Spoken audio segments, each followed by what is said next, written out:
Thanks, folks. T-Mott back again. Just a little post update from our interview last night on Ground Wars. Tisha Casida, who is running for a U.S. representative post. I believe the state is Colorado.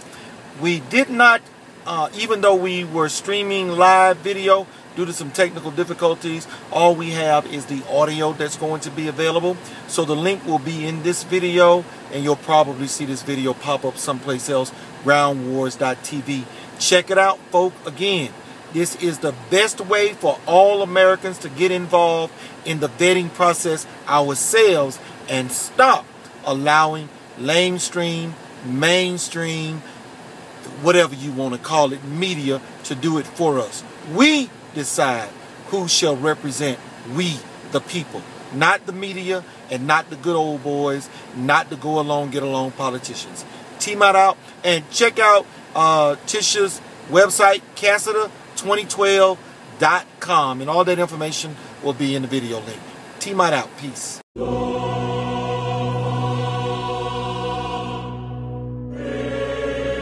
This is about liberty. This is about freedom.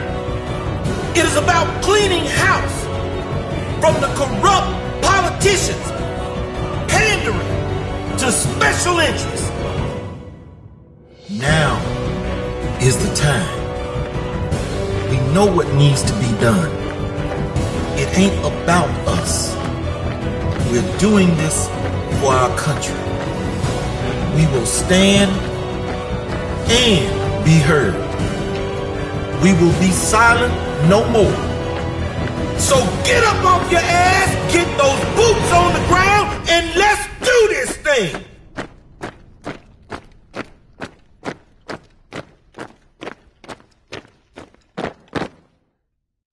Freedom!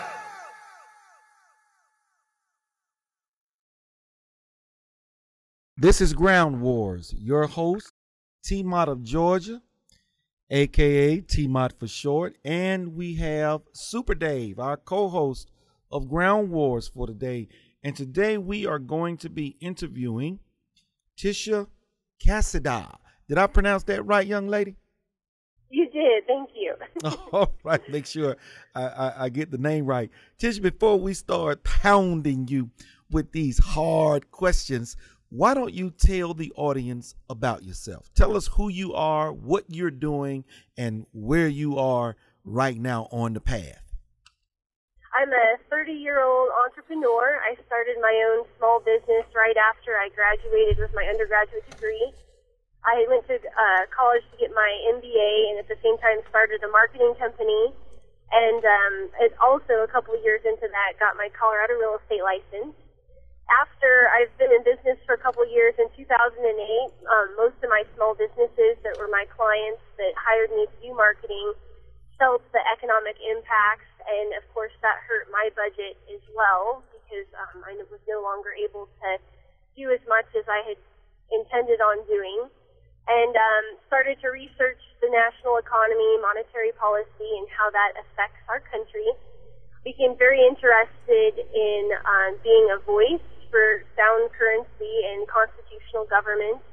And the thing that kind of sealed the deal was when I tried to run a farmer's market, and my privately run company was treated differently than the publicly run farmer's markets. And I can go into that in more detail later if you're interested. But after I noticed these differences, I just decided that government is broken and that I wanted to run to be a public servant and a statesman, not a politician. I don't want to go to Washington, D.C. to line my own pocketbook and continue a career there. But I would like to go and represent a voice of so many people that are not represented right now by the two political parties. And want to try and do something really positive by empowering people in our district with information that makes it possible for them to be able to engage in solutions. So find ways that small businesses can operate, and how can we work at a state and local level to have sound currency, and how can we work at a state and local level to make sure that the federal government stays within its constitutional bounds and we can protect the individual rights of people, not only in our districts but everywhere in the country. So Right now, we're about 3 months out from the election. I'm actually on the road now. We're going to pick up Michael Badnarik, who's flying out to Colorado to be a part of our campaign team. And we're just working on pounding the pavement and educating people about what we stand for. Well, that's outstanding. Can you tell us a little bit about where you're running your, campaign information, website, how to reach out to you? We'll hit that again at the end of the show, but just so that people know where to go and find out, district, whatever information they need to know about your campaign. Sure. Well, the website is Casida2012.com, and Casida is spelled C as in cat, A, S as in Sam, I, D as in dog, A. So Casida2012.com. And on there you'll find quite a bit of information. All of the articles that have been written by myself. And as far as the district that we're running in, it's in Colorado. It's the 3rd congressional district, which is the largest. It's 29 counties in the state. And if you look at the state, if you cut it into thirds, it's most of the western third of the state. So it's all the western slope. It goes all the way up to the border with Wyoming and all the way down south to the border with New Mexico. It includes all the mountains as well as some counties that are in the plains and the mesas. So it's technically 45,000 square miles, and most of the money that we're raising is going towards being able to travel that. It's going to gas and lodging and being able to reach our volunteers in those areas. So we tell people, we've been very blessed and very happy to have support already from all over the country.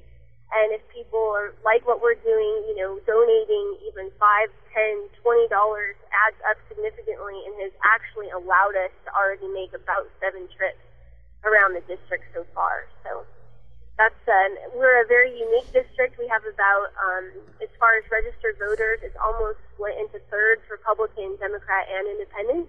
So if we successfully reach independent voters as well as pull from Republican and Democrat, we just numbers-wise have an opportunity to win the seat. And the sentiment here in my district is very independent. We have a lot of people that call it sustainability and living off the grid, and a lot of people that call it being self-reliant, but it's basically the same thing. We want to find people that are able to take that responsibility for themselves and engage in solutions, again, at this local level that's so much more obtainable than fighting things at a federal level. And as you guys probably discussed, most things that the federal government is engaging in right now is unconstitutional. Well, that's outstanding, outstanding. Before I get into the questions, I just want to let you know, Super Dave and I, we are very gentle and caring with our interview guests. Essentially, I'll hit you with a question and Dave will follow up just in case I may have missed something or if we need to cover up something else. Okay. And besides that, I couldn't really ask a lot of questions, Tish, because I had problems hearing you on my end. So I'll let Derek, I'll let T-Mont take care of this. Okay, well, we can probably fix that with Tish. Let me bring her up a little bit there, Super Dave, and hopefully you'll be able to hear what's going on. Tish, let's get started with this thing. First, I want to ask you about some House resolutions. H.R. 1094, Federal Reserve Board Abolition Act. Can you please first give us some information? I know it sounds obvious on the surface, but I want to know the who brought it up. I want to know the why, and I want to know when you plan on getting into that. So if you don't mind. Sure. Well, I'll be honest with you. First of all, I have that list of legislation and have not been able to read all of it in its entirety, so I can't speak to a lot of the details that I would like to. On our website, you'll see that I am a proponent of ending the Federal Reserve, and so anything that would obtain that ends, I'm supportive of. And as far as introducing legislation, that would cover such a topic, that would be one of our main goals as a campaign and as a candidate once I'm elected to office.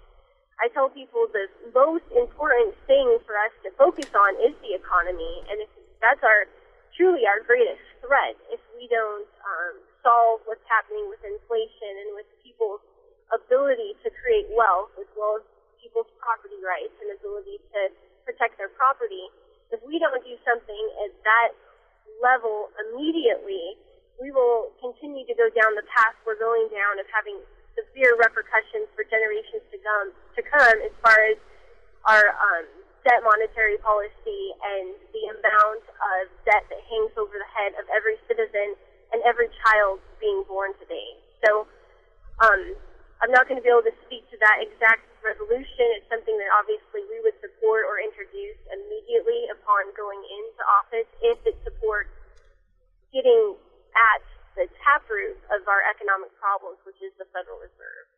Okay, if you could tell me in a couple of sentences, why is it, or give me the two biggest reasons why we need to get rid of the Federal Reserve? Well, number one, our currency is fiat currency, and so of course the Federal Reserve is propping up that currency, which doesn't actually have any type of sound value for the American people. Number two, I believe that the Federal Reserve is unconstitutional and that only the Congress has the power to coin money, not print money, coin money. And that, of course, would keep our currency within the bounds of having soundness if they stuck to that. But beyond that, that's the start. But the Federal Reserve is also, the amount of loans that were granted to corporations, foreign banks, a lot of other entities that I don't think we really necessarily know about right now, that's an atrocity for every American, because that, in effect, hurts the value of our money and anything that we use or have that has been purchased by money. So, of course, we're seeing this with the housing values and a lot of people losing their homes, and then you have the government, Freddie Mac and Fannie Mae, taking over these properties. But that's basically government ownership of housing. And we're going down this path that's outlined in the Communist Manifesto. But those are kind of I guess I went into several points, but I think the Federal Reserve the Federal Reserve system is a really dangerous system for having sound currency, which is the basis of wealth and the basis of freedom. Okay. Super Dave? Well, I find it interesting that here we are, we're talking about the Federal Reserve, which is not regulated one bit, and the federal government will regulate everything else.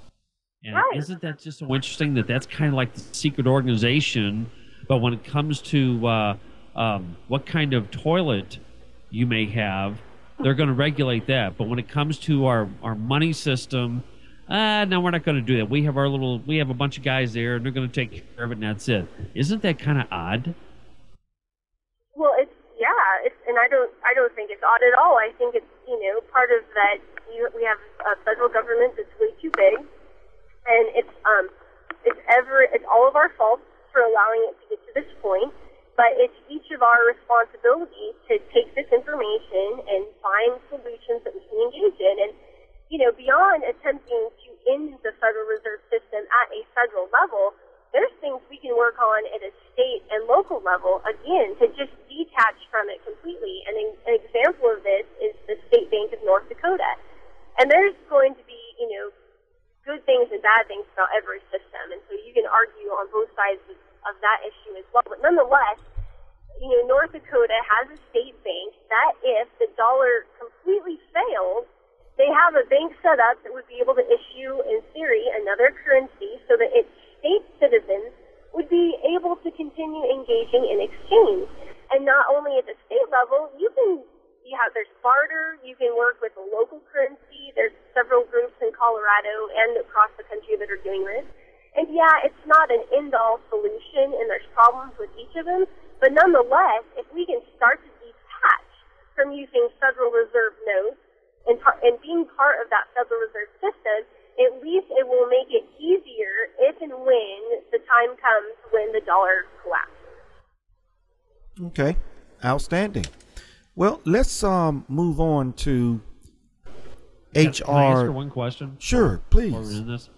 Tish, how far has it gone You said in one of the Carolinas they have something going on there. Has it been voted on yet? As far as like sound money goes, because in Missouri they tried to get it. One of my friends in the legislature here tried to pass what they call a Sound Money Act, and the Republicans wouldn't bring it up to a vote. Right, right. And that's part of my frustration with the Republican Party is everything that they say they stand for, they actually don't support.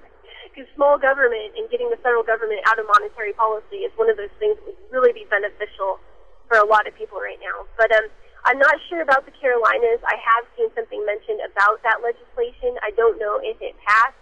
I am pretty confident that in Utah, fairly recently at the State House, something was passed as far as sound currency and being able to mint their own coins in the state of Utah.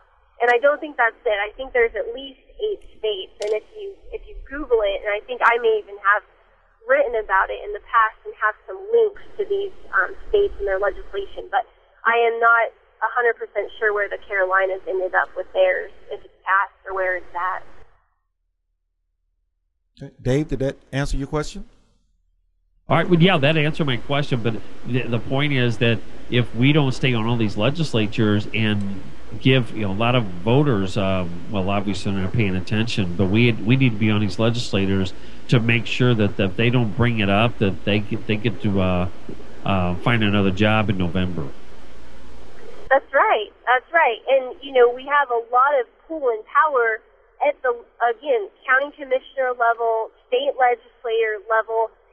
That's where you can actually go and protest and go and see these representatives and actually find them when they're at town hall. And we do need to hold their feet to the fire because at the end of the day, it's our state representatives and our local representation at the county level that can put their foot down when the federal government goes outside its bounds.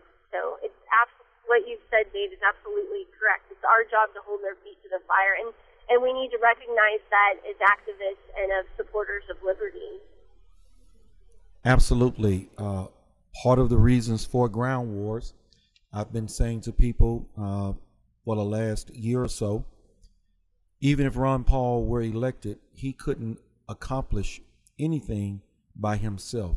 We need to stay focused on sending people to Washington on both sides of the aisle, both in the Senate and the House, that are liberty-minded, constitutionally aligned candidates. And we need folk to keep the American people, we the people, abreast of what's taking place. So that is the mantra for ground wars. And when I spoke this weekend in North Carolina, I tried to bring that home, that it is, as you guys have just said, up to the American people. We have to stop sending our representatives there with a blank check and thinking that they went to represent us. We need to ensure that they represent us. And Tisha, one thing I'll ask you, when you get there, can we count on you to let us know who's standing in the way of the process so that we can write down their names and put it in our books, so when come time to send some folk home, we know who will be at the top of our list? Absolutely. I will make a list. I will publish it. We'll put it in print. We'll put it up online, and we'll make sure that everybody knows what's going on in the process that's taking place. And I can do that as an independent and working outside of the system that has sold us down the river. The people that I'm accountable to are you guys and the American people. No corporations, no unions, no collective interest. I'm for individuals and can absolutely do that about being honest with these individuals about the process and what's holding up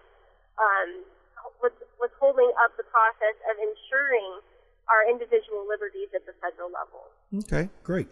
Well, Tisha, I want to pick the pace up a little bit. I'm going to go down the list of some of these bills because I have a number of them. What I'd like to do is just throw it out there, tell us why you are for it, and how we are being hurt with it not being in place. So the next one is going to be H.R. 1098, Free Competition in Currency Act. What exactly is that? Why do we need it, Tisha? Well, again, I haven't read that specific resolution, but I can speak to allowing competing currencies. Obviously, that would allow us to keep in check the value of any other currency. And just like the free market weeds out products and services that are inefficient or products and services that are inherently corrupt and don't do anything good for society, allowing for competing currencies allows for the consumer themselves to decide that value of that currency and how they want to use that currency to make transactions. So I'm absolutely for competing currencies and would want to, again, sometimes I get tired of asking the federal government for permission. I do think that it's people's individual rights and states' rights to decide on these for themselves without asking permission from the federal government, but would absolutely support resolutions like that in Congress. Okay, absolutely. Super Dave. Yeah, is Tish going to be at the Paul Fest in next month? I don't think I'm going to be able to make it. If we could raise the money to get out there, I'd love to, but I'm just not sure if we're going to be able to make that happen or not. It depends, too, on things happening with our campaign here in Colorado. But I have some friends that are going. Well, that's good. That's good. They can tell you how good of a time it was. I'd much rather you take whatever funds you got, if it's tight, and focus on getting elected. That would be the more pressing matter. Right, exactly. Yeah, if it was beneficial to the campaign, we'd definitely consider. But we have a ton of work to do here. I have one more question for you, Tish. How are the campaign contributions coming? We've outraised any independent in the history of our district. I think we're about at $30,000 now, which is a pittance compared to the Republican and Democrat that I'm running against. However, if we had each county in our district raising $1,000 a month, that would be, over $30,000 of working capital for us. And spreading out $1,000 amongst an entire county, that's, 100 people donating $10. Plus, a lot of, as I mentioned before, a lot of our supporters and contributors are from out of state that recognize the value of having a voice for liberty. Obviously, we're all going to miss Dr. Paul as a representative in Congress. And so it's just a matter of getting large amounts of people to donate what they can. And this is a test for that. I'm putting myself out there, and our team is working very hard on, a grassroots budget. But at the end of the day, we do need to raise several $100,000 to reach the people that we need to reach to get elected. But as far as what we've done so far, we started with nothing. We have no campaign debt, and we've done really well. Outstanding. Jumping on to another bill, H.R. 1146, the American Sovereignty Restoration Act, which would end membership in the United Nations. And I can understand why people have some heartburn on that one. Give us your perspective, Tisha. Well, I think that, I have a lot of supporters and friends who I think do like the United Nations, and the reason is because of some of the underlying things that it is supposed to represent. At the end of the day, I don't think any international agency or organization should ever be able to dictate policy to the American people. It's okay to have international and national organizations that talk about issues because we're always going to have them, and it's great to get other perspectives. We are a global economy, and we are a global community. There's no doubt about that. But I do not believe that I think that the reason that it was put in place is now gone, and I think that having our country support that particular organization monetarily with taxpayer money is unconstitutional. But at the same time, I do think that we do need to have people and organizations having conversations about how to make lives better for people in our country and other countries. But it's very, very, very dangerous when you have international organizations that are able to dictate policy. And that's something that our founding fathers and so many have fought and died for, is that sovereignty at an individual level. And we must preserve that. And when you get international agencies like that have too much money and power, it's very dangerous and will quickly erode the unique individual rights of Americans. So I'm kind of against the organization and against it being funded by American taxpayer money. Super Dave. Yes, sir. Yes, sir. Anything you want to add to that conversation? No, the only thing I want to encourage everybody is to make sure that we can't have Liberty candidates make it unless the people on the ground, the grassroots people who say they want to be helpful, go out and do that. Because that's the biggest problem I'm sure you have. It isn't, Tish, that a lot of people say they'll vote for you, but they're not really coming up with the funds, and that's just part of the deal. It absolutely is. And we tell people, can you donate $1? Try it. That adds up really quickly. If we had, 10,000 people donate $1, that would be a really good day for us. You just can't be afraid of donating a little, and it's at that level. It's just even $1 adds up when you get thousands of people who are behind your message. And then, if you can donate $5, that's great. If it's $100, that's great. It's all adds up. But yes, that is absolutely one of our biggest issues is people not understanding that idealism and a great message is just not enough. We have to market ourselves, and to market ourselves to the amount of people and across the rural districts that we need to cover, we absolutely have to buy radio and advertisements in newspapers and that type of thing. And gas. I mean, every trip I take is, between $300 and $1,000. So yeah. But a little adds up, and you can't be afraid of that. A little doesn't mean anything. A little is a lot, but you have to do it. You can't just think about it. Absolutely. Just as a little side note, people have said that Ron Paul has not accomplished anything in 30 years. Are you aware of the fact that he is responsible for introducing these bills that we are talking about? Yeah, absolutely. And people who say that are obviously people that don't understand the greater contributions of a man like Dr. Paul. What he's done is not only introduce legislation and resolutions and get people motivated, but he has really empowered a lot of people with information that makes them more aware of their world. And regardless of what they do with that information, the fact that there's so many people that their eyes light up when you talk about the Constitution or the Federal Reserve or civil liberties and what this means is, because of a man like Dr. Paul. So I think people who say that are just, this is totally my opinion and could be argued philosophically, but people who say that are just not fully aware of what it means to have a leader like him in our Congress.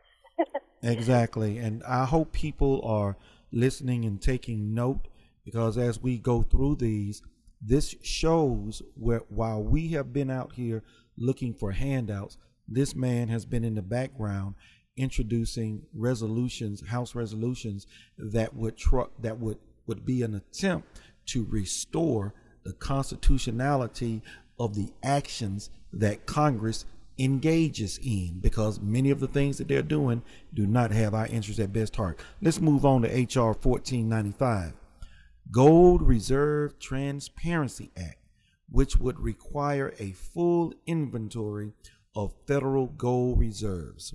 What do you think about that, Tisha?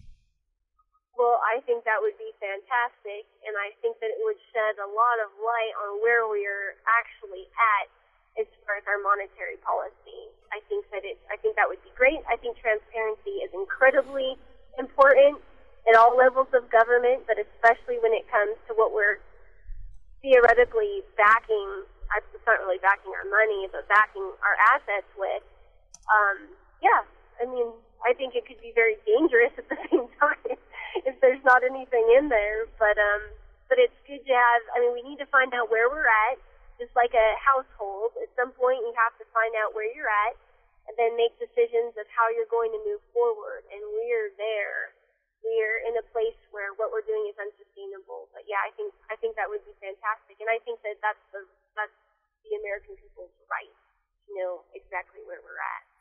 Absolutely. I was having a conversation with a young lady, and we were talking about the money, and she couldn't understand what was wrong with the Federal Reserve. And I say, let's look at it like this. Let's say we only have $1 million worth of gold.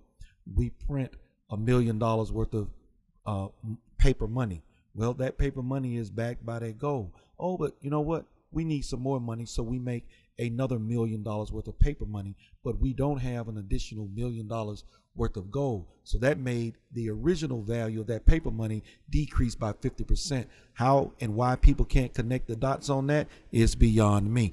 But since we're talking about money, folks, if you go to groundwars.tv and look at the bottom of the screen, you can make a donation to Tisha Casida's campaign to help get a Liberty candidate in Washington. And folks, as I've said before, we need to start supporting Liberty candidates on a global scale. Everybody needs to participate. And I'm sorry, that's going to, right. Yeah, Absolutely right. You don't have to live in that district. That's where a lot of people say, well, I'm not going to do it because it's not my district.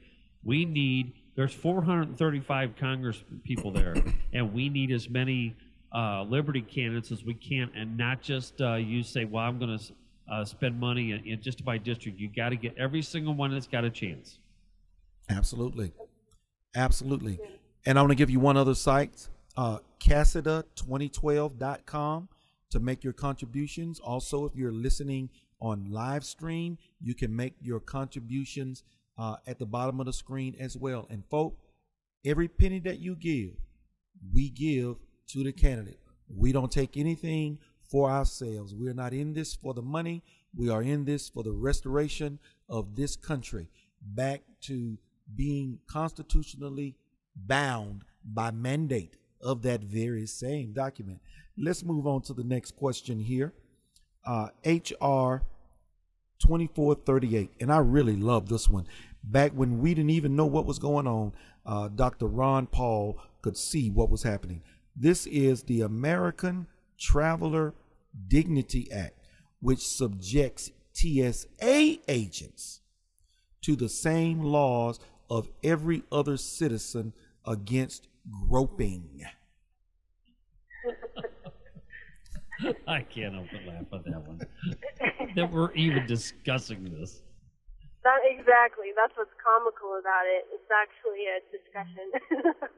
Well, you know, Cassie, before you answer, we need to point out with Obamacare, the Senate, the House, they're exempt.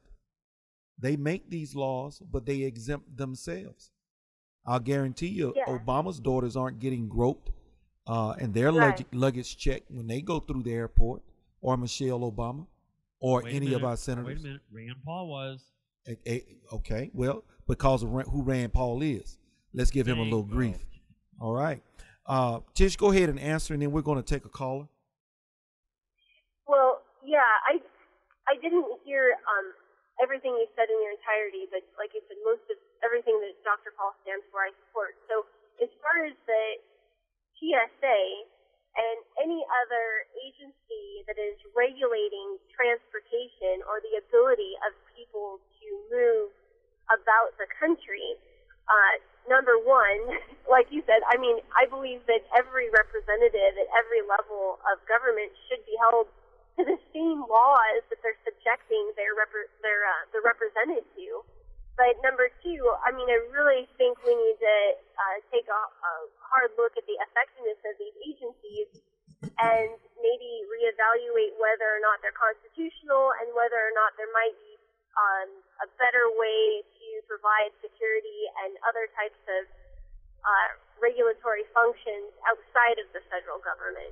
And that's a really long discussion and probably a lot more intricated than we can discuss now. But I'm absolutely against the TSA. I think it's an awful, awful agency, and I think that we should be doing something different. But that's not only flying that's an issue, it's also people's ability to drive and like driver's licenses and getting and these are things even at the state and local level that we need to discuss because it's slowly eroding the rights of individuals to be able to move about the country or move about freely, and that's very dangerous for all of us. Absolutely. Let me get another bill on here. This is HR 2616, Anti-Terrorism Act, which would prohibit any federal agency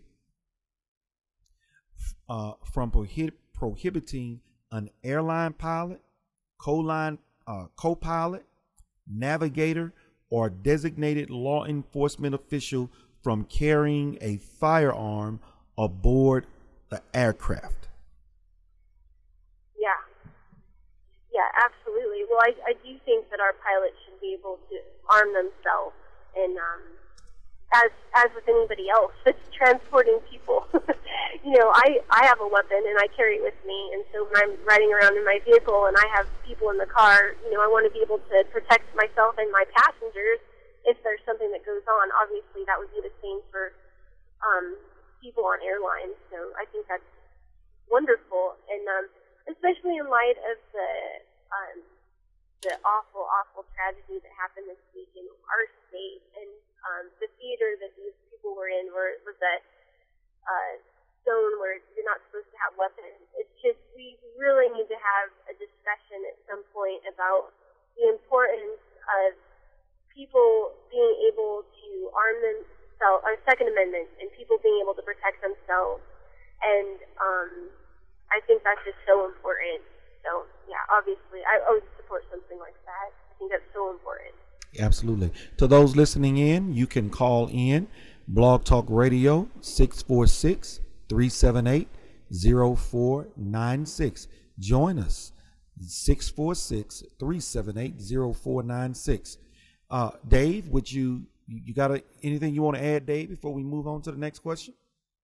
Well, I've been on a rampage lately about donating to candidates and getting off your butts and getting off Facebook and getting out there and do everything you can to make sure every Liberty candidate is elected for your state and for the country. Even, the local level, they don't say as much, and it's important, but on the state level, there in Missouri, for instance, where I'm from, there's a lot of great candidates there, but the grassroots people really aren't coming through, and it's really important that if this election means as much as they say it does, then they need to get out there and do something. And Tish, for instance, she should have $300,000 in her account instead of $30,000. Absolutely. So and it's true. And if all of our, we obviously have a lot of people, in our district, the state, and the country that like our message. And if they did donate just a little bit, we'll be able to fill our coffers fairly quickly. And it is, and I really appreciate you saying that, Dave, because you're hitting the nail on the head. We've been campaigning for technically over a year now. I announced last May, and we have so many groups of people that say they stand for liberty and say they stand for these things, but when it comes to small things like trying to get small amounts of donations, or getting off the couch and actually helping to organize events or that kind of thing, we have wonderful people and shining stars, but there's also groups that are not. And if you say you stand for something, now is not a bad time to go ahead and not just say it, but get out there and do it, because there's a lot of people really working hard, not just myself, but candidates all over the country that could really use that hand up right now. And it's up to us. It's completely and totally up to us, working outside of the corrupt system that we have, to attempt to make positive inroads for all people. And so I just really appreciate you saying that, because you're absolutely right. Well, I get to a point where I just think that a lot of the grassroots people, I call them welfare people in a different sort of way, because they're wanting everyone else to do the work for them, and they want the returns. That's they right. got to do That's something right. else. Yeah, no, we're each responsible. We, as an individual, are completely responsible for our own destiny. And yeah, I won't even, people that want to complain, I can't listen to them anymore. They're not in my inner circle and not any of my friends, but there's no time for it. We know something's wrong. Get over it. Now, what are we going to do to fix it? It's that simple. There's things we can do and engage in right now to fix it. Quit complaining about it. Absolutely. Someone commented on one of my posts about T-Splosh that's taking place here in Georgia, and I responded, and then they came back with, well, what do you mean by carry my own load? How do you carry your own load? And I just decided, well, there's no point in me even answering that question, because this guy is missing some things that's just on the very basic level. But what I had responded to him earlier was that, we are all, as American citizens, we should be committed to our own destiny, meaning we get up and do the best that we can as humanly possible. And I say people won't mind lending a hand to somebody that they see that's trying to do for themselves. But if we just sit down and not stand up to carry our own load, people are reluctant in helping. And that's where many Americans are today. They're tired of carrying the load for more folk. But like I've been telling people, unless we make some changes in Washington, they will decimate the middle class, and we'll be just like those people in a position where not only can we not carry our own load, over time we may not want to either, because we will have grown too accustomed to the government doing everything for us, which is where they're trying to take us. But enough of that. Let me ask you this question, Tisha. Why is it you are running as an independent? Now, Ron Paul tried that. Didn't work out for him in 2008, or as a libertarian candidate, because I think in 200 plus years, no third party candidate has ever won. And so Ron Paul changed strategy. He's running as a Republican. But you're running as an independent. Can you tell us your logic, your reasoning behind that? Sure. Well, first of all, Ron Paul was a presidential run, and that is completely different than running for Congress. You have to get on the ballot in all 50 states. You have to raise millions and millions and millions of dollars. And I think that I think that all parties, including the Libertarian Party, Green Party, Constitutional Party, they are all still collective rights and a collective group, and therefore they're trying to do something as a collective. And what happens is collective rights or collective groups eventually erode the rights of individuals. And so, for example, the Republican Party, although it screams, about it being for small government and pro-small business and pro-constitution, at the end of the day, if you look at what a lot of our representatives who are Republicans that are voting for, it's unconstitutional bills. I mean, they're unconstitutional to start with. The fact that they're even discussing some of this on the floor of the House of our Congress should be enraging to American people, like Section 1021 of the National Defense Authorization Act. That should enrage people that our representatives were even able to discuss that particular part of that piece of legislation on the floor of Congress. It is so dangerous. The people's individual rights and habeas corpus. But so we have this collective right, which is the Republican Party, that says it stands for all of these things that are conservative, and it doesn't. It really, really doesn't. And I think we all know that. The person that ran before me in 2010, Bob McConnell, he ran as a Republican. He ran as a Liberty candidate. He was a constitutionalist for the most part. Wonderful man. Very nice man. And you know what? The Republican Party shut him out.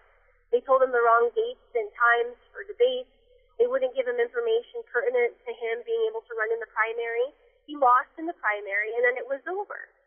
The Republican Party doesn't want me. I am way too outspoken when it comes to individual rights, individual liberties, the Constitution, monetary policy, foreign policy. The Republican Party would never, ever, ever embrace a candidate like me. And therefore, I would never run as a Republican. I'd like to say something to that, though, if you don't mind. All right. Sure. I totally understand. You're talking to a rebel. I am a rebel. But I also look at success. And the reason Ron Paul didn't even much have a chance, is because the game is really between D's and R's, whether we like it or not. That's my thought about it. And so I think we have to look at what successes happen. If you notice, even his own district, he runs as a Republican. Now, I don't like what the Republican Party's been doing for a long time. I've been a Republican most of my life, and they are giving me all kinds of grief. But you know something? It's time that real Republicans, real liberty people, just take the party over. And frankly, I think the message is so good that in time it can happen. A lot of the younger people are really upset with the Republican Party right now. And I think they are just wanting to do something, but they realize that's the game. And I mean no offense to you, Tish. I just think that it's really difficult, next to impossible. But that's my thought. Well, I'll throw a couple. Go ahead, Tish. Yeah. Well, first of all, I think all great things are difficult, And there's no doubt that running as an independent is more quote-unquote difficult, but I'll never win as a Republican. They'll never embrace me. And the money would never come because I don't represent any special interest. So I understand that you say it's a game. I'm not going to play that game. And I'm 100% convinced that there's enough people in this country that don't want to play that game anymore. The parties themselves are corrupt. I understand where you're coming from on it being a lesser evil and infiltrating, but why in the world would you spend time, energy, and money infiltrating something that's inherently corrupt when you could spend all of that time, energy, and money building something different? I mean, and just in my opinion, we go through stages. Yeah, right now it's Republican and Democrat, but eventually that will change, just like the Republican Party was, new at one point in time.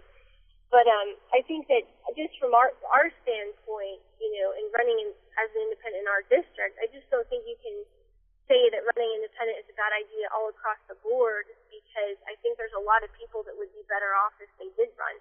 What they need is people who are Republican to support them in their efforts and not support the lesser evil Republican candidates selling them out at the federal level.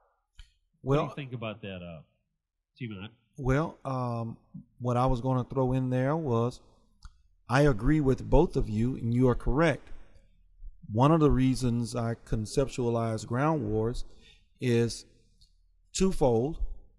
One, the party system has this country over a barrel. And what's got to happen, as Tish said, we must start to build something new. However, I believe the only way that we can build anything new is to make party line politics moot. By that, I mean we must support people that are liberty-minded constitutionalists, no matter whether they have a D, an R, or an I at the end of their name. And that's who we need to send to Washington. Our last guest, Kurt Haskell, is a Democrat, and he was very much in line with constitutional principles. He would have my support.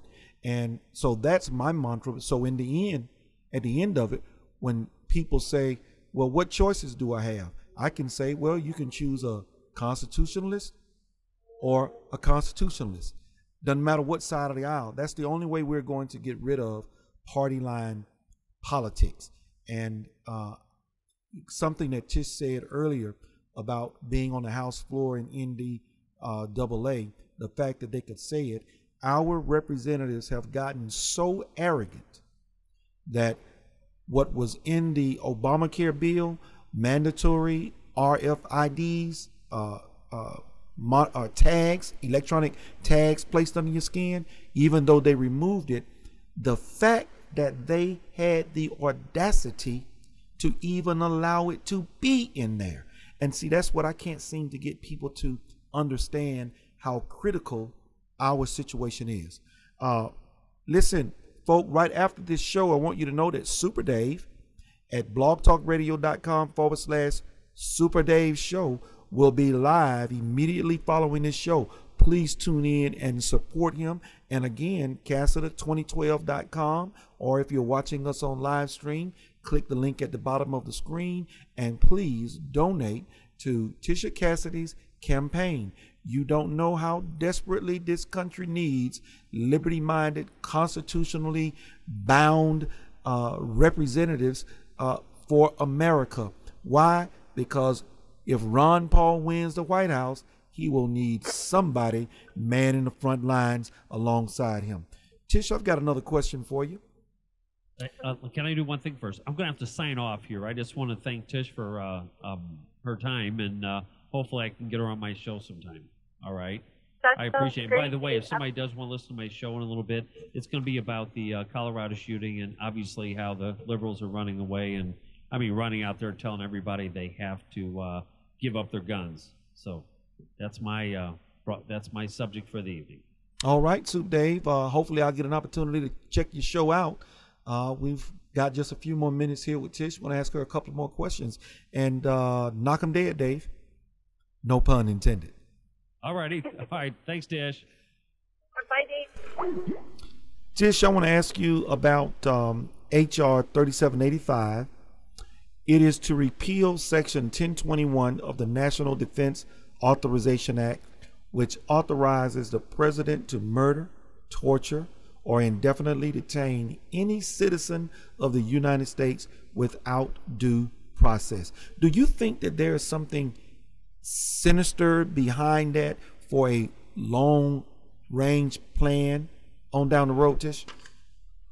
I try to be an optimist and think about the best things, but I do know for certain that verbiage could have severe implications for American citizens down the road. And so, I'd absolutely support something that would eliminate that. I also think it's very important, beyond just having this done at a federal level, to make sure that counties and states have resolutions against this and quote-unquote reinstating habeas corpus for their citizens. So I know in Colorado, El Paso County was one of the first counties to introduce legislation at a county level talking about this Section 1021 and reinstating habeas corpus for its citizens. And I think it's really important to get county sheriffs on board, because no matter what we do at a federal level, I mean, technically this has already been written, it's already been thought about, this is very, very dangerous.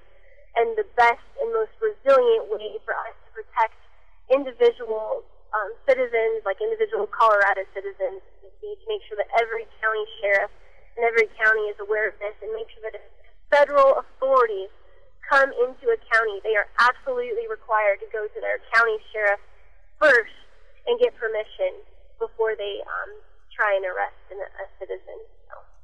Okay, great. We have a caller on line 5503. Caller on line 5503. What say you? Hi. Hi.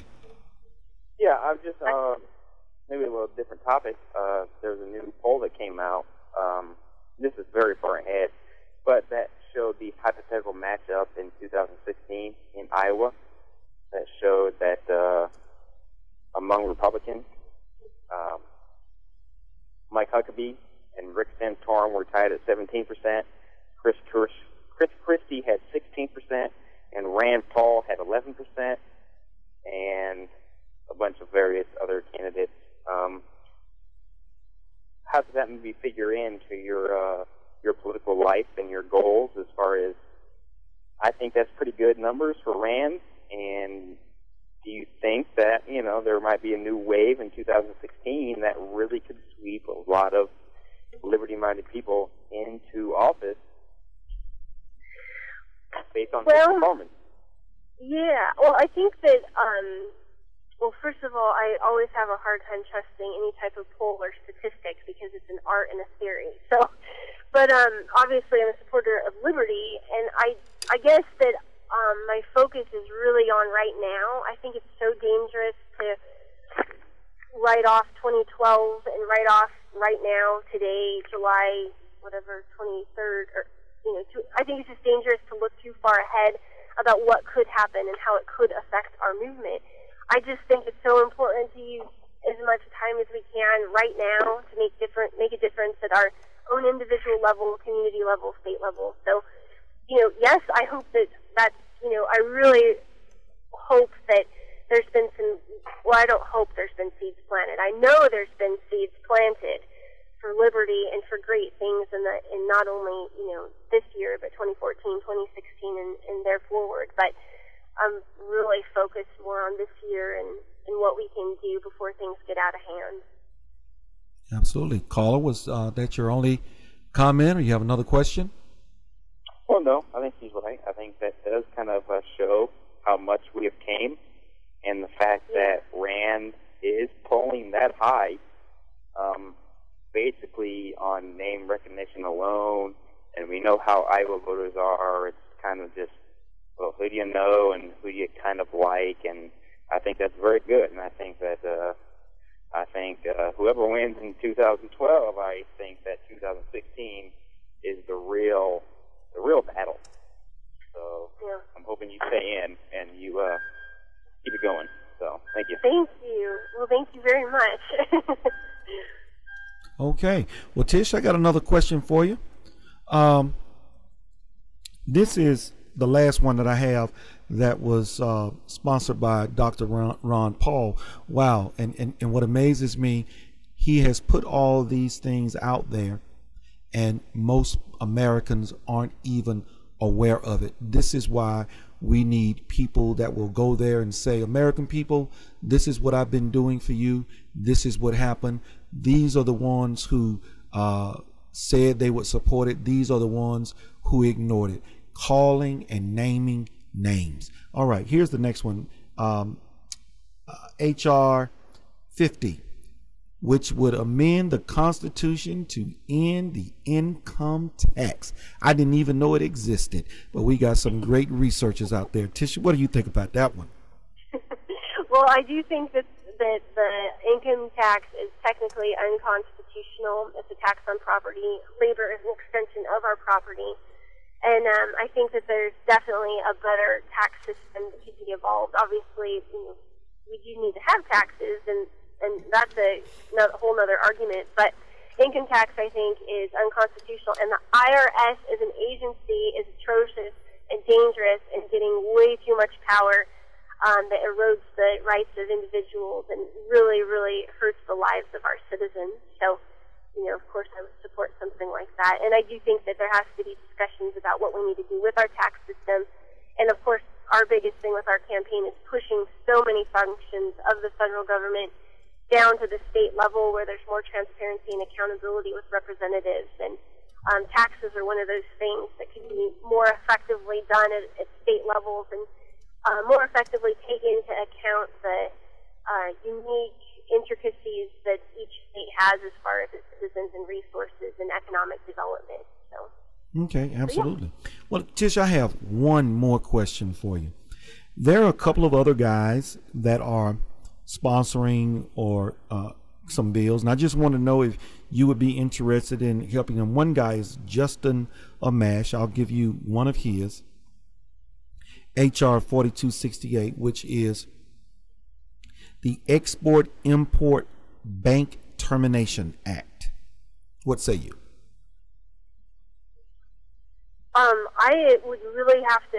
I love Justin Amash, and so I would most likely support most of the things that he's introduced. But I hate talking about things that I haven't read.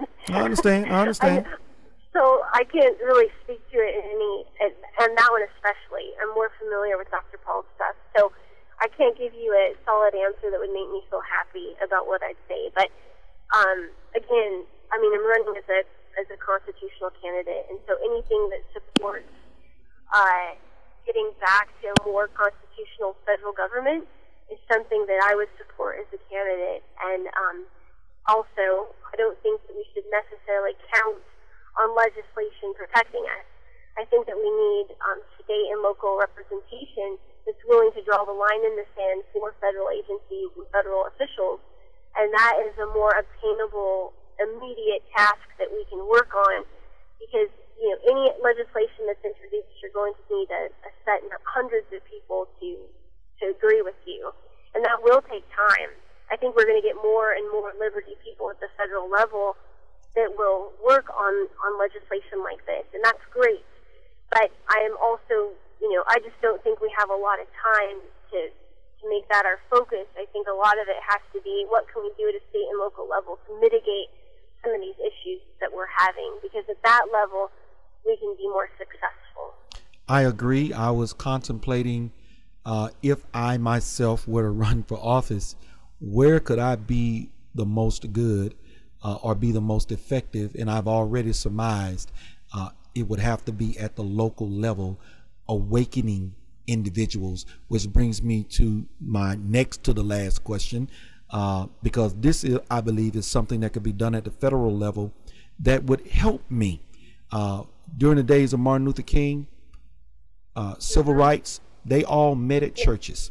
And there's a bill out by Congressman Walter Jones, HR 3600, to restore the free speech and First Amendment rights of churches and tax-exempt organizations by repealing the 1954 Johnson Amendment. See, I need to be able to go into churches, or they need to be able to allow me to come in there and tell them about the bastards that are up there in Washington that need to be sent home. But because of their tax exempt status, you know, they have to somewhat remain silent. What do you think about that, Tish?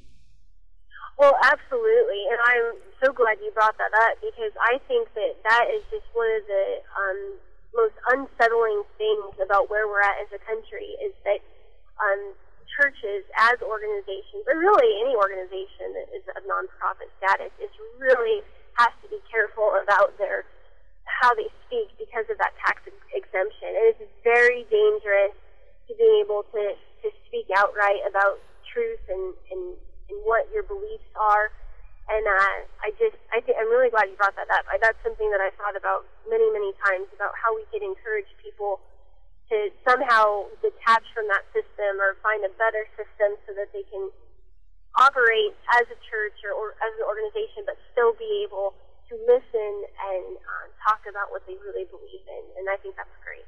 Well, I can assure you this: the Electric Church, by and ran and maintained by yours truly, has no intention nor never will apply for tax exempt status, because I want to be able to speak my mind. You have nothing on me. I have nothing to lose. Tisha, right. One last question, dear. Okay. Have you sought the endorsement of Ron Paul, or do you even feel it's necessary to seek endorsements? What's your take on that? We really are trying to hold our own, and we love when people do endorse us. Michael Badnarik is one of those people who's the Libertarian nominee for president, I think in 2004, constitutional scholar and author. And so we appreciate it, but we haven't actively sought out. We have had some communication or attempted communication with Ron Paul's campaign, because obviously he's somebody that I align with very well and would be honored to have an endorsement from him.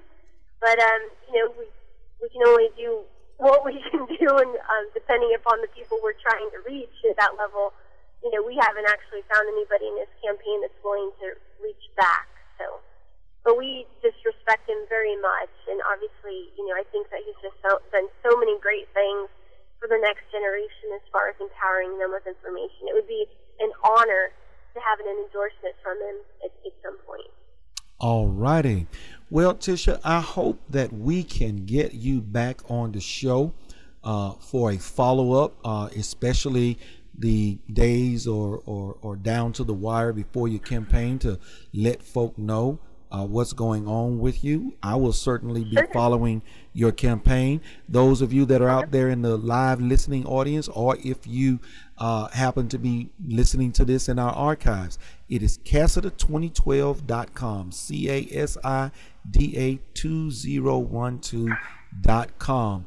Please donate, please contribute. We need as many liberty-minded candidates as possible that we can find. Tish, I'll give you the last word. Let people know where you'll be, or your stomping ground is, where you're headed, how to reach you, etc., etc. Okay. Well, again, thank you so much for the opportunity to be on the show. We really appreciate it. And people can reach us. Our website is Casida2012.com. And our contact information is on there. You can reach myself or my campaign manager by email or phone.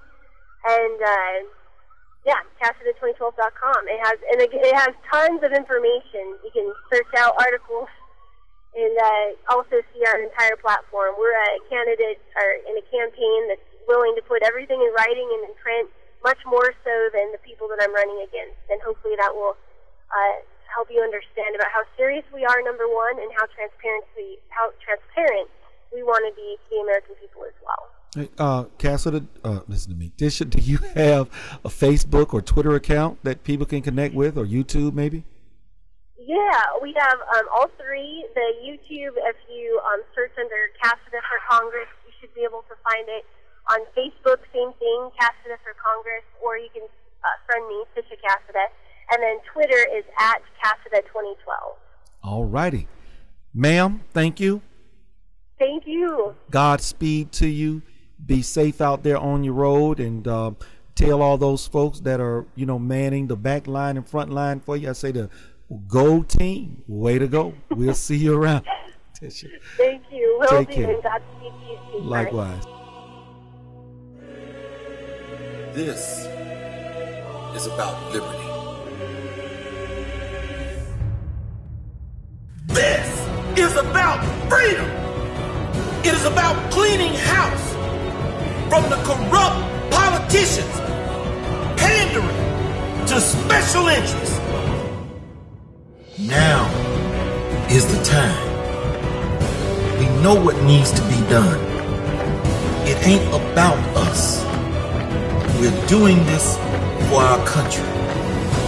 We will stand and be heard.